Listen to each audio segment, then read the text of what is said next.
Welcome back, midnight viewers, to Father Malone's weekly roundup. I am Father Malone, and the liminal pug beside me is Ripley Jean. You've gone silent? Is this because you're in the back rooms? Oh, yes, we're going to be talking about that viral sensation that's been adapted to a feature film. And speaking of adaptations, we've got a children's toy line making its big screen reboot as well. That's right, I've been busy since last we chatted, mainly with the new job, which I want to tell you all about, and I can basically tell you nothing. If you haven't heard or just tuning in, I am now a scare actor at Universal Horror Unleashed here in Las Vegas, and good God, it is the best job I've ever had. Like I said, that's about all I can say about the gig itself, other than it is a fucking honor to be working for the company and playing some of these roles. Good Lord. So come to Las Vegas, gang. Let me menace you. So let's dive on into that fantastic world of nostalgia. You know I fucking hate nostalgia. Here's the trailer. I know most of you don't remember me. But I know all of you.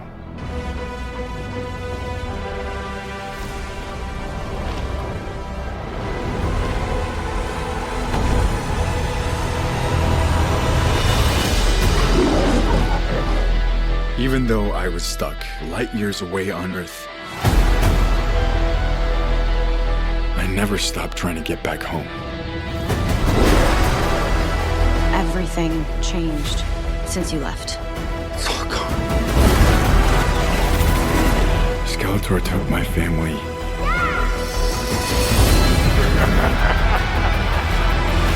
And he destroyed our world.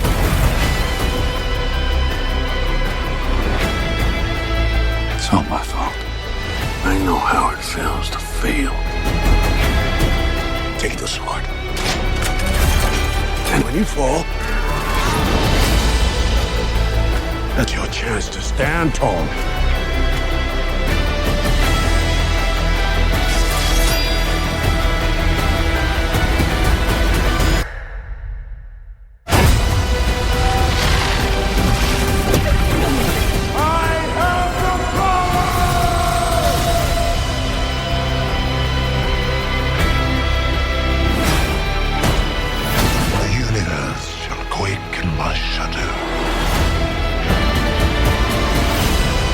This is my home.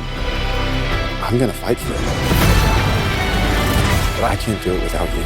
Somebody wants to brawl. I need every man, woman, or whatever that is.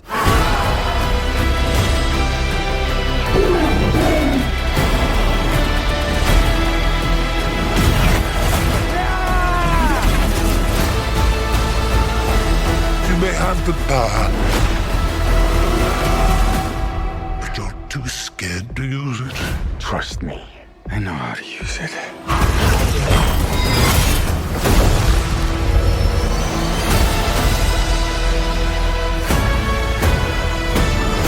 You tell everyone that you're from another planet. It just makes you sound a little very crazy. Okay. I was just the right age when Masters of the Universe made their toy debut. I was 9. And I did have a few figures, but by then I'd seen Conan the Barbarian, and I was less inclined to the likes of Orko and Mossman, but I did have Merman, and I fucking loved that guy. Reminded me of the Gill Man from Creature from the Black Lagoon, and I just now found out that his design is based on Bernie Wrightson's Swamp Thing. Blood calls to blood, huh? Anyway, I watched the cartoons, mainly for Eva Lynn. I'm not gonna lie. This is right in that window of all of my likes being formed. Columbia from Rocky Horror, Red from Red Hot Riding Hood, the Baroness, Christine DeBelle. She was AC in Meatballs, and I once got a cameo from her. Someone get Little Nell on Zoom, but other than it being something to watch in the afternoon, my affinity for He-Man and his cohorts never grew beyond, hey, he's got a skull for a head.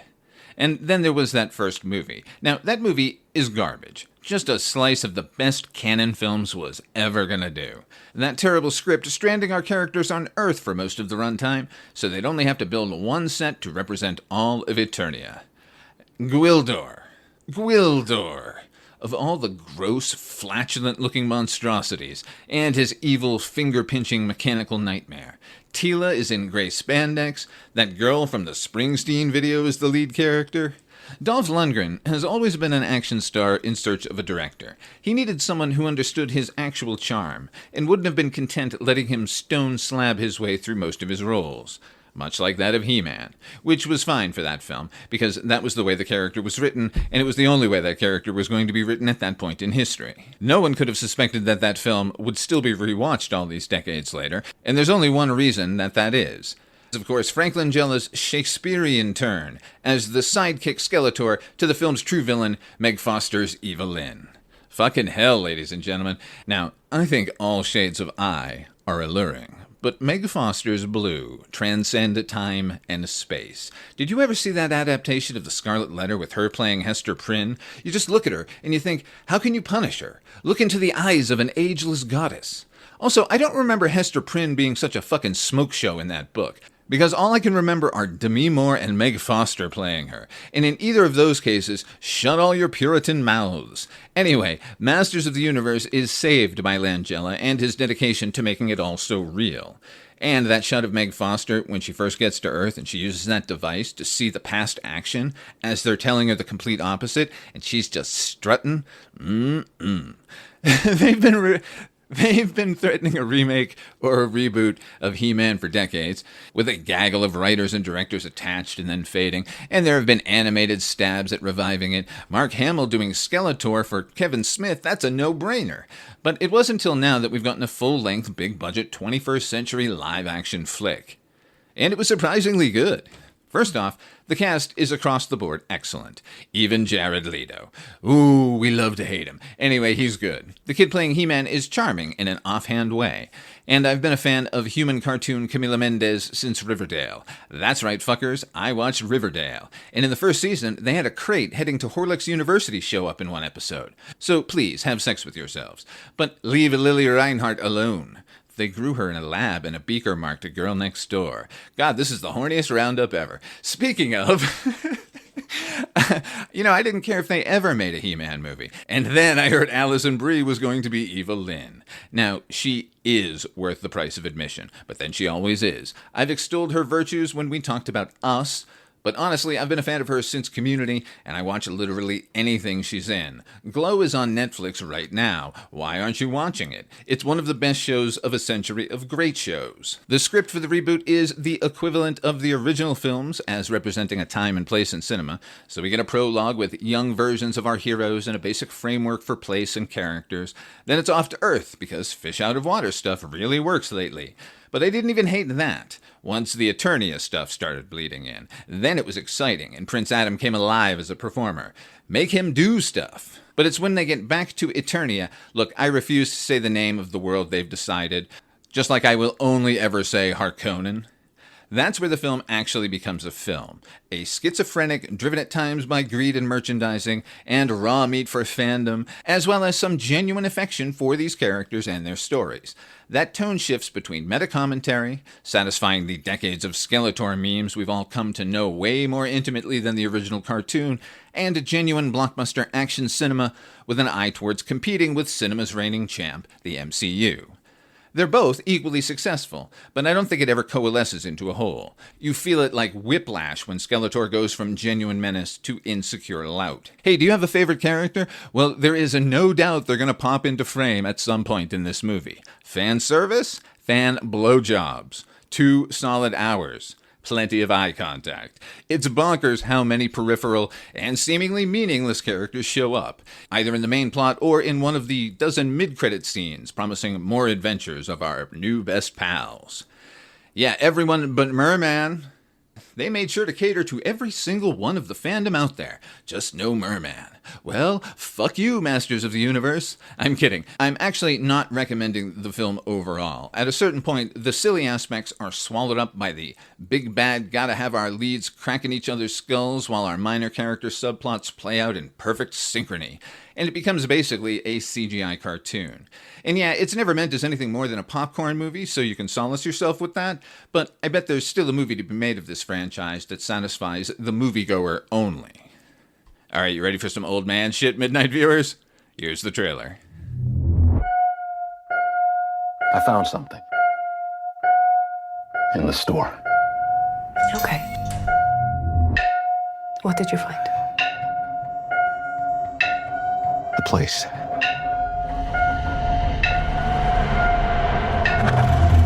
I found a place.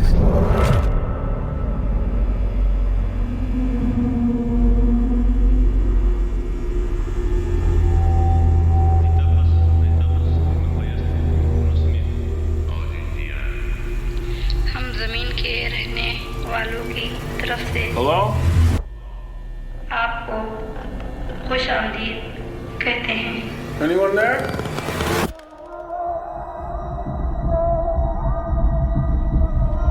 Look, I know how this sounds, but you gotta understand, it's massive in there. I'm not saying I don't believe you. Okay, I'm gonna come back here with proof. All right, you feel me? Yeah. Follow my lead. Clark, what is this? That's what I'm trying to figure out. I've been there every night since I found the place, and I still barely scratched the surface. All right, just take it slow.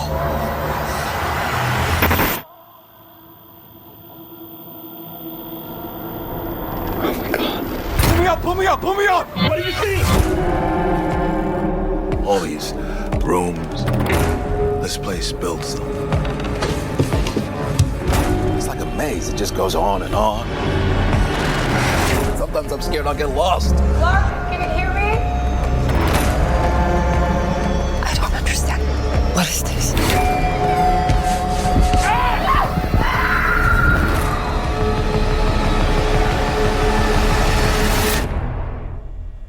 It's beautiful. Am I right? Hello?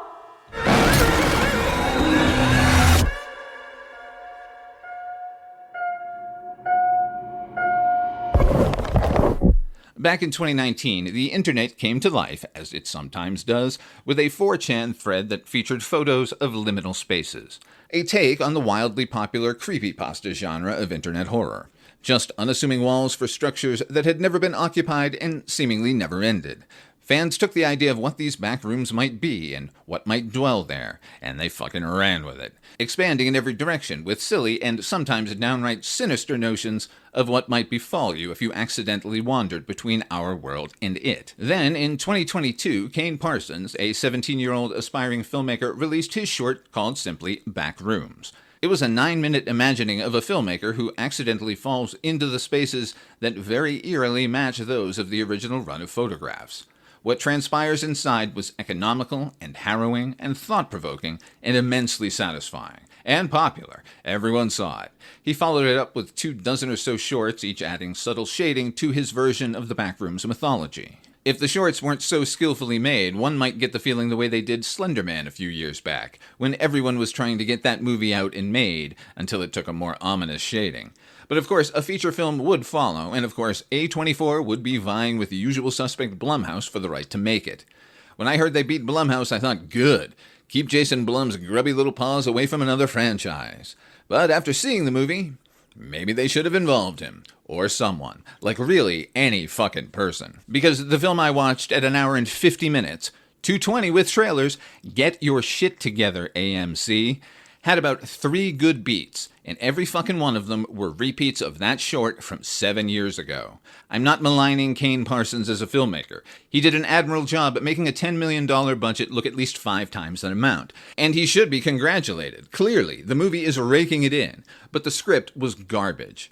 I don't care if Chiwetel Ejiofor's mouths are forming those words. The words are boring. The concept is boring. Look, putting aside that Stranger Things came along and strip-mined a lot of the ideas that Parsons would explore in the later Backroom shorts, the government investigation, the body cam footage of passing between dimensions, hazmat suits everywhere, dealing with ferocious beasts, rendering a lot of them redundant in the greater cultural consciousness, what he does present as the reasons behind the place at all are just so in line with what's been going on in horror forever. It's all trauma, everybody. Okay, spoilers, gang. Wait, here's the movie without spoilers. Drunk owner of a furniture store in California, which inexplicably has a lower floor, a basement.